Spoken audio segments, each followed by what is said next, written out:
Hello viewers, welcome to my TS math. প্রিয় শিক্ষার্থীরা, তোমরা যারা এই মুহূর্তে দাখিল ও এসএসসি পরীক্ষার নির্বাচনী পরীক্ষা নিয়ে খুবই চিন্তিত, শুধু তাদের জন্যই আজকের এই ভিডিও।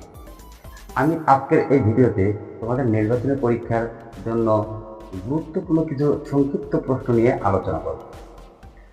তুমি যদি এখন আমার চ্যানেলটি সাবস্ক্রাইব করে না থাকো, চ্যানেলটি সাবস্ক্রাইব করে নাও আর পাশে থাকা বেল আইকনটি বাজাও, যেন কোনো ম্যাথ ম্যাজিক মিস না করো। তাহলে প্রিয় শিক্ষার্থীরা, তোমরা দেখতে পাচ্ছ আমরা 1 নম্বর প্রশ্ন লেখা আছে ছেদ প্রকাশের পদ্ধতি কয়টি ও কি? 2 নম্বরে 198 এর বর্গ নির্ণয় করো। 3 নম্বর a⁴ minus a square plus 1 equal to 0 হলে a³ প্লাস 1/a³ এর সমান কত? 4 নম্বর যদি a ইকুয়াল টু 1 3 5 এবং b ইকুয়াল টু 3 4 5 6 হয় তবে a মাইনাস b নির্ণয় করো। 5 নম্বর ক অনুপাত খ ইকুয়াল টু 7 অনুপাত 10 এবং খ অনুপাত গ ইকুয়াল টু 12 অনুপাত 17 হলে ক অনুপাত খ অনুপাত গ নির্ণয় করো। 9 নম্বর কি কি উপাত্ত জানা থাকলে সামান্তরিক আঁকা যায়? তাহলে প্রিয় শিক্ষার্থীরা, তোমরা প্রশ্নগুলো সম্পর্কে জানতে পারলে যে আজকের ভিডিওতে কোন কোন প্রশ্নগুলো সম্পর্কে আলোচনা করা হবে। তোমাদের নির্বাচনী পরীক্ষার জন্য এই প্রশ্নগুলো মোস্ট ইম্পর্টেন্ট। তোমরা মনোযোগ সহকারে সম্পূর্ণ ভিডিওটি দেখবে, আর সম্পূর্ণ ভিডিওটি দেখলেই আশা করি তোমরা সম্পূর্ণ অঙ্কগুলো ভালোভাবে সলভ করতে পারবে। তাহলে চলো শুরু করি আজকের ভিডিও।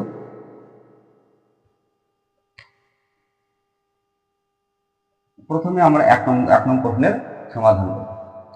1 নম্বরে লেখা আছে ছেদ প্রকাশের পদ্ধতি কয়টি ও কি কি? ছেদ প্রকাশের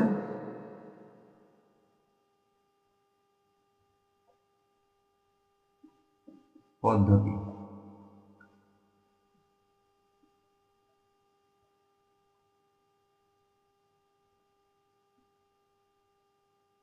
ছেদ প্রকাশের পদ্ধতি দুইটি।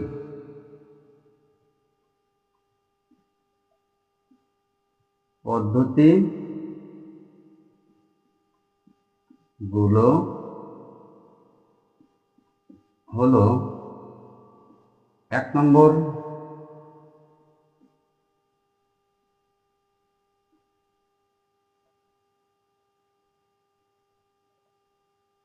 তালিকা পদ্ধতি, 2 নম্বর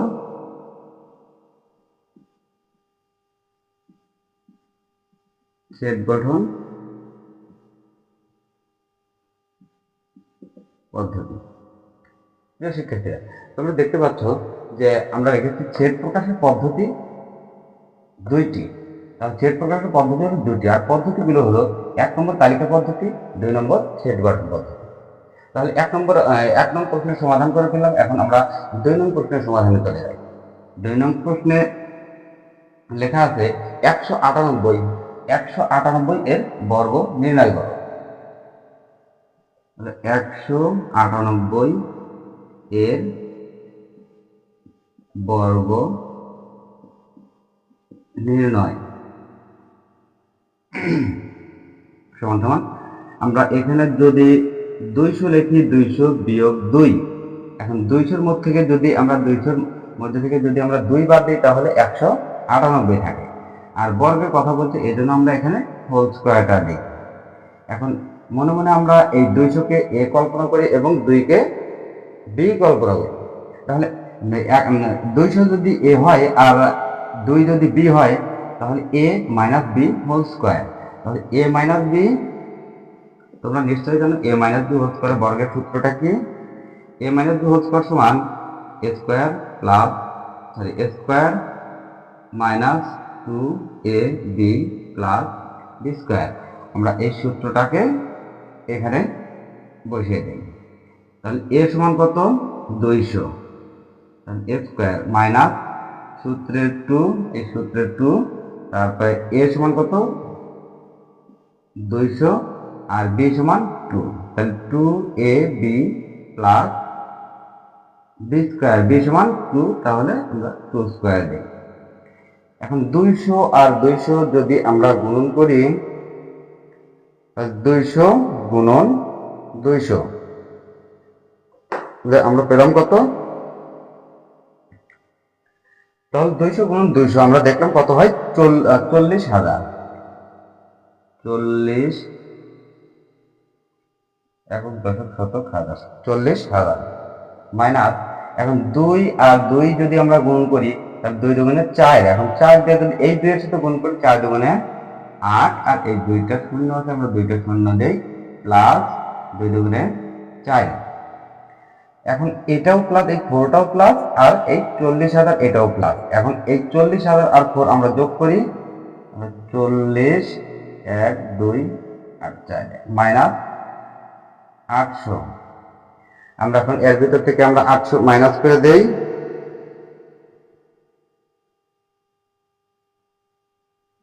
তাহলে 39,204, 39,204। আমাদের দ্বিতীয় প্রশ্নের অ্যান্সার 39,204। 198 এর বর্গ নির্ণয় করে আমরা অ্যান্সার পেলাম কত, 39,204। আমরা এখন নেক্সট 3 নম্বর প্রশ্নের সমাধানে চলে যাব।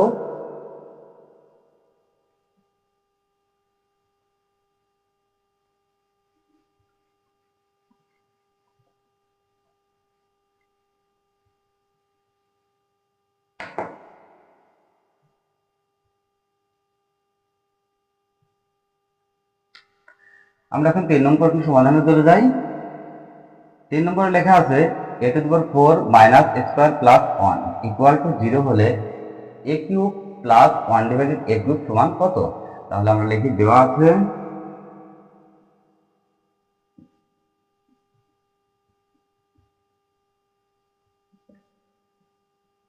a⁴ minus a square plus 1 equal to 0, বা a⁴ প্লাস 1, আমরা এই স্কোয়ারটাকে এই সাইডে পার করে দিই, তাহলে এই সাইডে মাইনাস থেকে এই সাইডে গিয়ে প্লাস হবে। শূন্যের সাথে যদি আমরা স্কোয়ার যোগ করি আমাদের স্কোয়ারই হয়, এর জন্য আমরা স্কোয়ারটা লিখলাম। এখন এর ভিতরে আমরা যদি স্কোয়ার কমন নেই তাহলে এখানে 4টাই, আর 4টা এর ভিতর থেকে আমরা 2টাই বাদ দিলে 2টা এ থাকে, প্লাস এখন স্কোয়ার দিয়ে আমরা 1কে ভাগ করতে পারি না, এই জন্য আমরা ভাগ অবস্থায় লিখে দিই 1 divided a square equal two a square, বা a square plus 1 divided a square equal to, এই স্কোয়ারটা এখানে আমাদের প্লাস ইনটু অবস্থা আছে, ডান সাইডে গিয়ে ডিভাইডেড হবে, a square divided a square, বা এখন এই স্কোয়ার দিয়ে যদি আমরা স্কোয়ারকে ভাগ করি তাহলে কত হয়, 1 হয়। আর এইখানে আমরা আবার স্কোয়ার প্লাস বি স্কোয়ার সূত্র বসাই, a square plus B square সমান a plus B whole square minus 2ab equal to, এটাতে ভাগ করলে 1 হয়। এখন এই a আর এই a ক্যান্সেল, তাহলে a plus 1 by a, a plus 1 divided a whole square equal to এই 2 মাইনাস এই সাইডে গিয়ে প্লাস হবে 1 প্লাস 2, বা a plus 1 divided a equal two 2 আর 1 3, আর এই স্কোয়ারটা হোল স্কোয়ারটা এই সাইডে গিয়ে রুট হবে। তাহলে আমরা পেলাম কত, a plus 1 by a equal to √3। এখন আমরা প্রদত্ত রাশিটা উঠাই,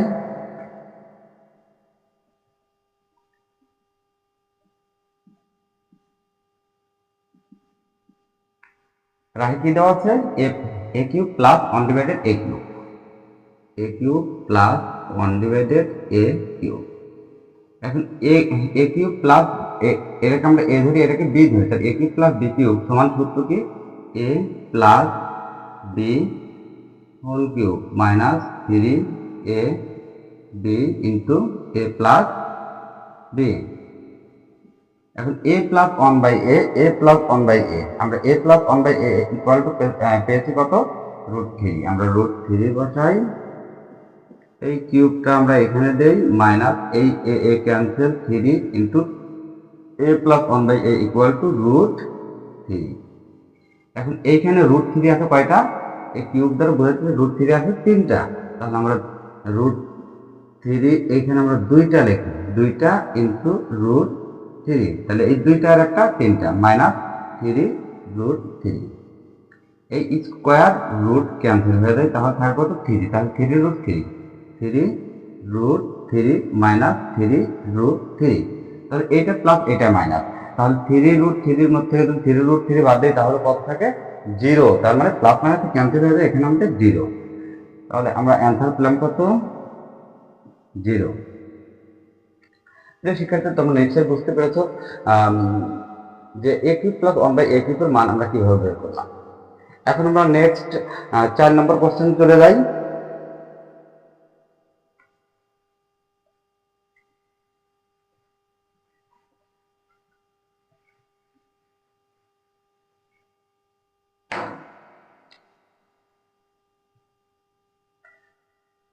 চার নম্বর প্রশ্নে লেখা আছে, যদি a ইকুয়াল টু 135 এবং b ইকুয়াল টু 3456 হয় তাহলে a মাইনাস b নির্ণয় করো। আমরা লিখে দেওয়া আছে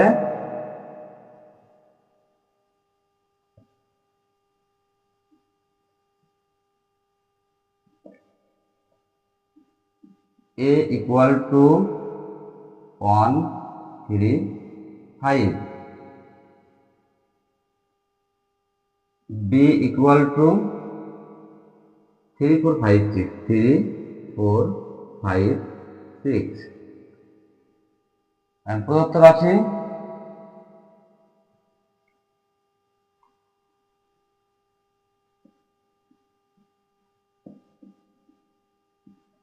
a মাইনাস b। আমরা এর মানটা বসাই 135 মাইনাস বির মান 3456। এখন আমরা ক্ষেত্রের অঙ্কে জানি যে এই মাইনাসের কাজটা কি। ক্ষেত্রের অঙ্কে মাইনাসের কাজ হলো বাদ দেওয়া। মাইনাস মানে কি? বাদ দেওয়া। তাহলে আমরা ডান সাইডের উপাদানগুলো আমরা বাম সাইড থেকে বাদ দেবো। ডান সাইডের এই উপাদানগুলোর ভিতর থেকে বাম সাইডের এই উপাদানগুলোর ভিতর থেকে বাদ দেবো। বাদ দেওয়ার পর যেটা অবশিষ্ট থাকে সেটাই আমাদেরকে লিখতে হবে। তাহলে এইখানে 3 আছে, এখানেও 3 আছে, এখানে 4 আছে, এখানে 4 নাই, এখানে 5 আছে, এখানে 5 আছে, তাহলে এই 5 বাদ। তাহলে এখানে 6 নেই, এখানে 6 নাই, তাহলে এখানে অবশিষ্ট কি থাকলো? 1। তাহলে আমাদের অ্যান্সার হবে 1।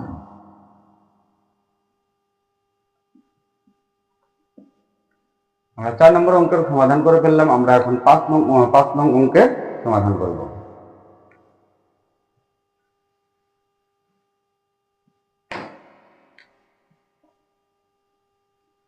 তোমরা দেখতে পাচ্ছ যে ক অনুপাত খ ইকুয়াল টু 7:10 এবং খ অনুপাত গ ইকুয়াল টু 12:17 হলে ক অনুপাত খ অনুপাত গ নির্ণয় করো। তো আমরা লিখি ক অনুপাত খ সমান 7:10, 7:10 এবং খ অনুপাত গ ইকুয়াল টু 12:17। এখন এখানেও খ আছে, এখানেও খ আছে। এখানে খ সমান হলো ক সমান 7, খ সমান 10, খ সমান এখানে 12, গ সমান 17। তাহলে আমার দুই জায়গাতে এই খ, এখানেও যেহেতু খ আছে, এখানেও খ আছে, তাহলে এই দুইটা খ আমাদেরকে এক বানাইতে হবে। মানে আমরা এইখানে বা লিখি, এখানেও বা লিখি। এখন এই 12 দিয়ে আমরা প্রথম অনুপাতটাকে ভাগ করব এবং এই 10 দিয়ে আমরা দ্বিতীয় অনুপাতটাকে গুণ করব। তাহলে 12 দিয়ে 7কে গুণ করে 7×12 = 84 অনুপাত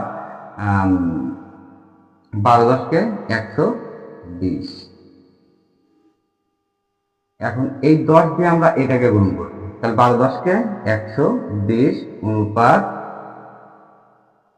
17×10 = 170। তাহলে আমরা এখানে এখানে দেখতে পাচ্ছি যে এখানে খ বা 120, এখানে খ 120। অতএব ক অনুপাত খ অনুপাত গ সমান ক হলো 84 অনুপাত খ হচ্ছে 120 অনুপাত গ হচ্ছে 170।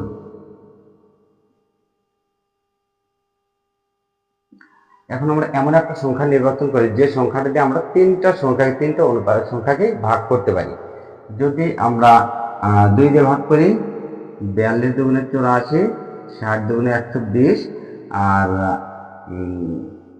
8 দুগুণে 16, বাকি 1, 10, 5 দুগুণে 10, 85 দুগুণে 170। এখন দেখি আরো ভাঙা যায় কিনা। যদি 7 দিয়া 6 7টা 42, 6 না 6 দিয়ে 6 দিয়ে 60, এটাকে মানে তার মানে আমাদের এটাই উত্তর। তাহলে আমরা ক অনুপাত খ অনুপাত গ সমান কত পেলাম? 42 অনুপাত 60 অনুপাত 85। আমাদের 5 নং প্রশ্নের সমাধান শেষ। এখন আমরা 6 নং প্রশ্নের সমাধান করব। সরি, এখানে প্রশ্নের নম্বরটা লিখতে ভুল হয়েছে। এটা হলো 6 নম্বর প্রশ্ন। তাহলে কি কি উপাত্ত জানা থাকলে একটা সামুদ্রিক আঁকা যায়? কি কি উপাত্ত জানা থাকলে সামুদ্রিক আঁকা যায়?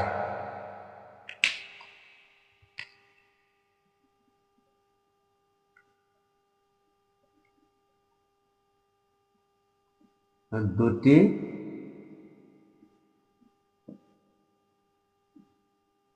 সন্নিহিত বাহুর দৈর্ঘ্য এবং তাদের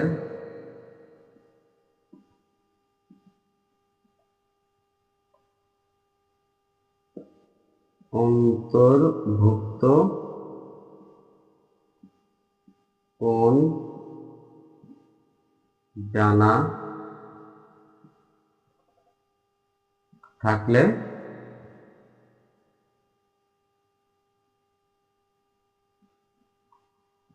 একটি সামুদ্রিক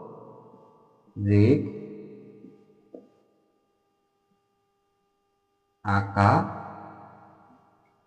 যায়। প্রিয় শিক্ষার্থীরা, আমরা 7 নং প্রশ্নের সমাধান চলে আসি। 7 নং সমাধান।